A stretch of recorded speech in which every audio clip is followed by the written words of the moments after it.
महादेव दीक्षा kitchen. आज आपण बनवणार आहोत कोबी मंचुरियन। अगदी झटकन आणि पटकन होणार असं आहे, चला बनवूया। फ्लावर मंचुरियन करण्यासाठी मी 1 वाटी इथे फ्लावर घेतले आणि छान असे कापून घेतले तिला आणि स्वच्छ 2 पाण्याने छान धुवून घेतली होती तिला। पाण्यात छान आपण तिला थोडं 5 मिनिटांसाठी गरम पाण्यात करून घेऊया। ते गरम पाणी ठेवले, कोबी थोडंसं आपण गरम पाण्यातून काढून घेऊ।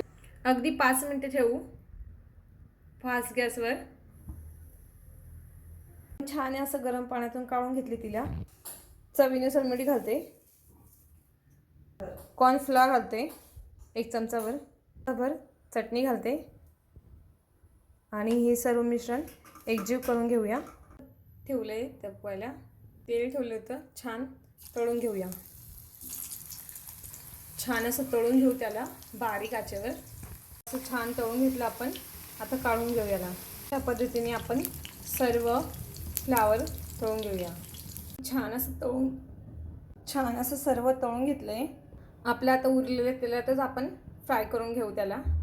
मी थोडंसं तेल कमी करते, नीला थोडंसं लसूण घालते। लसूण छान होऊ द्यायचा।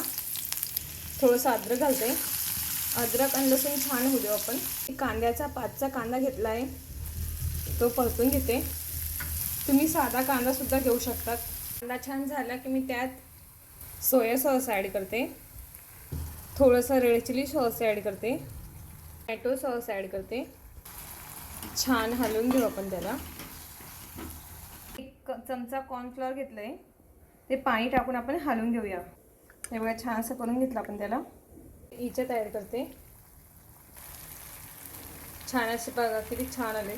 छान झालं की आपण तळलेली कोबी ॲड करू त्यात। हे बघा किती छान दिसते।